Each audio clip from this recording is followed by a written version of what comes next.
This is a story about buyers, sellers and makers of clothing with a passion for vintage fashion. It's become more mainstream. It's more accessible, it's more acceptable, it's more normal. Something that's different, something more original. I often look at vintage inspiration for my dresses. But what we don't know is that our grandmother's passion for fashion has cast a shadow on how we dress today. You just get passed on, it's the things you grow up looking at and stuff, and if it's in a positive light then you just carry that on, don't you? Remember the times you used to think your mum's dress sense was outrageously awful? Look into your wardrobe, think again.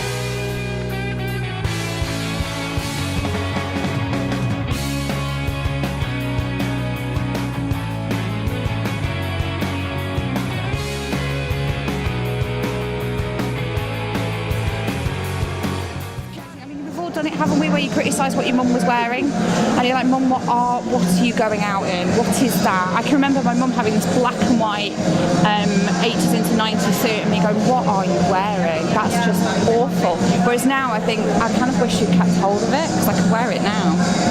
It's a bit sad. We'll turn into our parents. Jo is a passionate vintage buyer who gets inspired by her parents' swinging 60s wedding.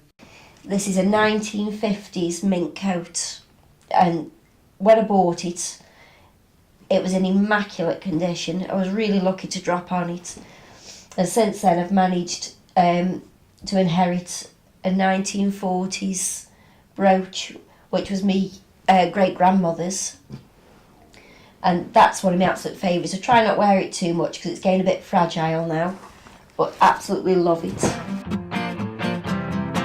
Vintage shopping is like a box of chocolates. You don't know what you're going to find. I remember being so into vintage stuff. My auntie was wearing a pair of earrings. I must have been about 8 or 9 at the time, and I basically said to her, when you die, can I have those earrings? Yeah, I was really sensitive as a child. I'm hoping she remembers that in when it happens eventually, one day. Knowing that she'll outlive me, so not in a rush. The latest trends in the 90s included backless tops, baby doll dresses and combat trousers. However, for Leia, it was more about the designs her grandma made. There's a picture of me in this yard with a little outfit on, and I look really cute, and my French nan made it for me, which I didn't realise until a few years ago. But I remember when I was about 13, I think, and I made my first outfit. I was having a black and gold party for my birthday, and me and my other nan made my dress for it. Nothing goes out of fashion in the world of vintage, as Rhiannon and Poppy from Sparrowwalk well know. Love alternative 80s goth, like Susie Sue from Susie the Banshees and The Cure. It's a massive part of my life. Your dad does look like Robert Smith. My whole Exactly family like style themselves off him. Yeah. So I think it is all about family though, because you just Yeah. get passed on, it's the things you grow up looking at and stuff, and if it's in a positive light then you just carry that on, don't you? Definitely. We're all partial to a hand-me-down or two, whether that be from our parents, our friends. However, some people aren't as lucky. Do you have hand-me-downs from your mum? Me? Oh no, she's 4'10" and size 10. There's loads of things that I always say to her I wish that you could have kept, but I know that I wouldn't have been able to get into the size 6 PVC pencil skirts and stuff. She was crazy. I get most things off my dad.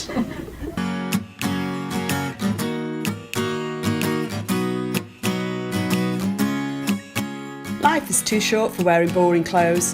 Vintage clothing has no age limit. It doesn't matter how old you are, if you like unusual things, you're just always going to like them.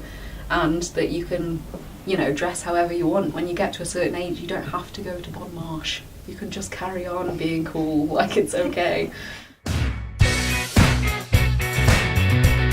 Vintage has no age limit, but some women feel it has a size limit. But yeah, a lot of the sizes are tiny, and it ends up being sort of a challenge to find stuff that you can fit into.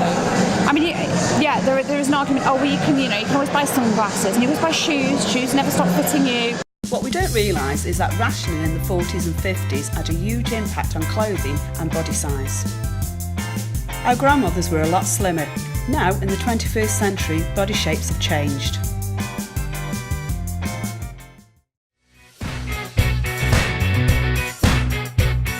In the UK, the average dress size is 16.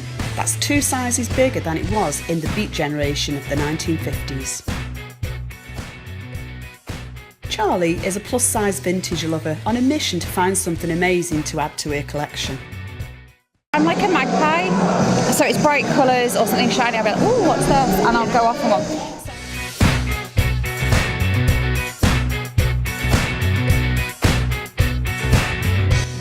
No, my head's too big. Kit. That's what always put me off. Oh my god. I mean, that's cute.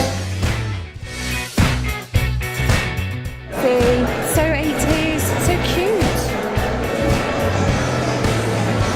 That's the stuff I'm going through a phase with, is I kind of want lots of shoulder pads and lots of structure.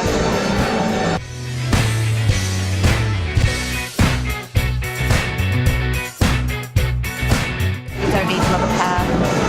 I have so many pairs of kid gloves, it's really not fun. I've got some amazing, like, floor-length 1980s, high collar, yeah. I end up looking a bit like a fat, red-headed Princess Di when I'm walking around like I'm going to go and cut a ribbon somewhere. Everyone has their must-have items. Charlie loves gloves and sunglasses. 3. Do not. Thank you very much. That's £10, please. Thank you.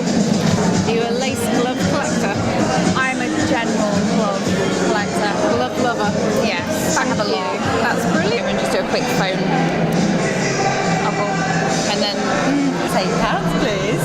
Acting skills are good. Thank you so much. Thank you. cheers. In the 1980s, women started to develop a fuller body shape. The reasons why I've adapted into 80s stuff as well is that there's more plus sizes in it. But I think the other thing is that for me, the 80s is very much nostalgic because it's when I grew up. And spent most of my time looking at shoulder pads going, they're disgusting, they're awful, what are you wearing?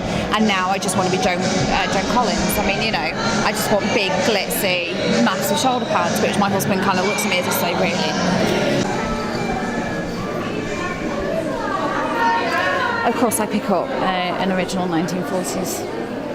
Of course I would, but it actually go around my neck, just about. Leia helps with Charlie's issue by designing bespoke clothing in the style of either the 1920s flapper girl or the hippies from the 1970s. It's very in to have see-through tops, but obviously a lot of people would prefer to have a bodice underneath, so we will have a bodice underneath. The Alyssa top. Now with this one, I'm more of a bohemian style. Obviously these sleeves are very in at the moment, but again, keeping with the theme of the see-through lace top. Leia's been commissioned to design her friend's wedding dress. She has a keen eye for the 1920s style. My friend, she's made it very clear that when she wants her wedding dress making, she wants a 1920s style wedding dress. And when I've flicked through my fabric books and everything, I've found the perfect belt for her. This Birds of Paradise dress echoes the young, liberated and scandalous flapper girls for the 1920s.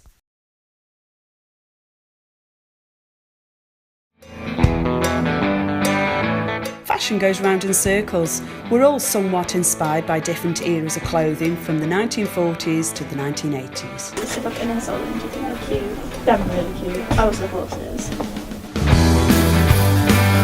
Don't waste time fitting into the crowd when you can stand out from the crowd and be unique. Be yourself.